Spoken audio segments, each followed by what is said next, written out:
Урматтуу мусулман бир тууганым, пайгамбарыбыз саллаллаху алейхи вассаламдан 4 хадис. Кулагыңарга кулак сырга болсун. Бул 4 хадисти угуп, жакшы амал кыла турган болсок, 4 жолу тренингге барып, 4 жолу машыгууга же семинарга барып, 4 нерсени үйрөнүүдөн жакшыраак. Биринчи пайгамбар саллаллаху алейхи вассалам кимде ким Аллах Тааланын барлыгына, бийлигине ишенсе, коногун сыйласын, ким Аллах Тааланын барлыгына, бийлигине, акырет күнүнө ишенсе, жакшы сөз сүйлөсүн, же үн чыкпай отурсун. Бул көнүгүү тилиңди башкара билүү.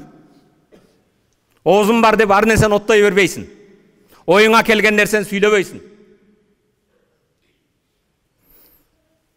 Тилиңден сактан. Ал жылан чыкса биринчи сени чагат. Буттан жыгылган турат, тилден жыгылган турбайт. Тилдин сөөгү жок деп ар нерсени сүйлөй бересиңби? Сыртында 32 сөөгү бар. 36 тишиң бар. Тишиң менен бекит аны. Жагыңды жап. Пайгамбар алейхиссалам тилиңди башкаруудун жолу мындай дейт: Алланын барлыгына, бийлигине, акырет күнүнө ишенсең, жакшы сөз сүйлө. Жакшы сөз сүйлөй албайсыңбы? Анда үскүт. Үн чыкпай отур. Өзүң үчүн жакшы. Бул тилди башкаруу деген чоң бир семинарга катышуудун кереги жок. Экинчи хадис.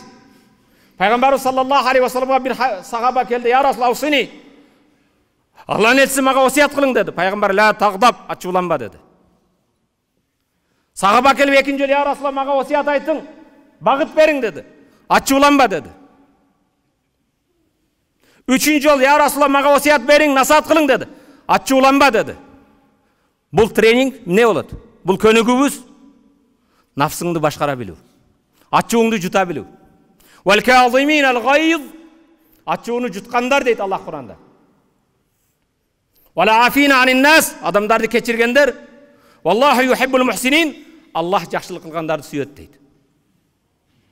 Пайгамбар башка бир хадисинде: "Ла тагдаб ва лакал жанна", газабыңды, ачууңду баскын, сага бейишти кепилдик берем дейт. Анан биздикилер дейт: "Мен жиним жаман, жиниме тийбе" дейт. Жин кирип алганда жини жаман. Жиниңди башкарбайсың анда. "Мен жиним жаман" деп коет. Ошо жин келет дагы сен жин башкарат, шайтан башкарат. Пайгамбар алейхиссалам ачуу келген адам турса отура калсын дейт. Отуруп алып, столда айтышып кетип ачууланып атасыңбы аялыңа? Жатып ал. Ким жатып алып аялын ура алат? Кол көтөрө, ура албайсың. Жатып алганда ачууң келип ата, барып дарат ал дейт. Жиним келди деген ачуулануу жинден, шайтан бекен. Жин эмнеден жаралган? Оттон жаралган. От эмне өчүрөт? Дарат ал да 2 рекат намаз оку. Ана ачуум келди, жинимди кармай албай, талак айтып койдум деп жол издейсиң. Арам нерсени жеп алып ана жол издейсиң, кантип адал кылышты. Бул адам нафсini, ачууну басууга мүмкүнчүлүк берген пайгамбар саллаллаху алейхи вассаламдын экинчи көнүгүүсү. Үчүнчү көнүгүү, урматтуу мусулман бир тууганым, пайгамбарыбыз саллаллаху алейхи вассалам өзүнүн хадисинде: "Ла ю'мину ахадукум хатта юхибба ли ахихи ма юхиббу ли нафсих". Силердин бирөөңөрдүн да иманы камыл толук болбойт. Иманы камыл толук болбойт. Өзүгө жакшы көргөн нерсени өзгө башкаларга да жакшы көрмөйүнчө дейт. Бул эмнени үйрөтөт бул көнүгүү? Бул семинарыбыз, урматтуу мусулман бир тууган, жүрөгүңдүн тазалыгы. Бирөөгө көрө албастык, кызгануу деген нерсе болбосун. Төртүнчүсү, пайгамбар саллаллаху алейхи вассалам айтылган хадис: "Мин хусни исламил мар таркуху ма ла я'ни". Пайгамбар алейхиссалам айтты: "Мин хусни исламил мар", bir adamdın İslamı, musulmançılığı жақшы болгондугун аламаты дейт. Бирөөт карып кантип айтасың, мына жақшы мусулман экен деп.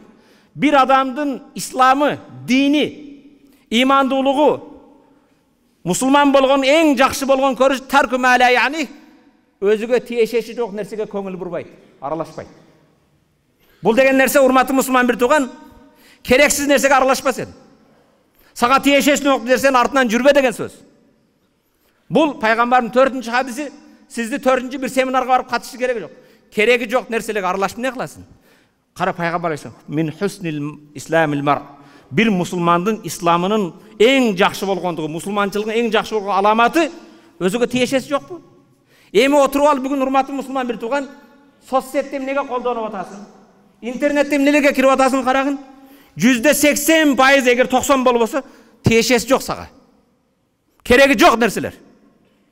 Өзүңө, ахиретиңе, диниңе, үй бүлөңө, иманыңа пайдасы бар нерсени эме кылбайсыңбы? Кээ бир урматтуу мусулмандар жанагында арам сүрөттү бөлүшөт. Арам ооздордун кандайдыр бир эмесин бөлүшөт, сайттарын. Жана көрдүң. Калькуляторду кармадагын, үйүңө барып эсептеп көргөн. 2 адамга бөлдүң, 2 досуң экөөгө жөнөттү. 30 адамга жеткенде канча көбөйөт экен? 20дан өткөндө 4 миллион болуп кетип атат. Эмелестетчи. Анан пайгамбар саллаллаху алейхи бир хадисте мындай дейт. Сүйүктүү пайгамбар саллаллаху алейхи вассалам ла тахқиранна сигар. Бул кичине күнөө деп мындай тоготпой койбогула. Көңүл бурбай койго. Фа иннахунна яжтами'на аля ар-рajul. Ошол кичине күнөөлөр топтолот да бир кишиге. Хатта юхликанна. Пайгамбар бул хадисте ушинтип айткан. Хатта юхликанна.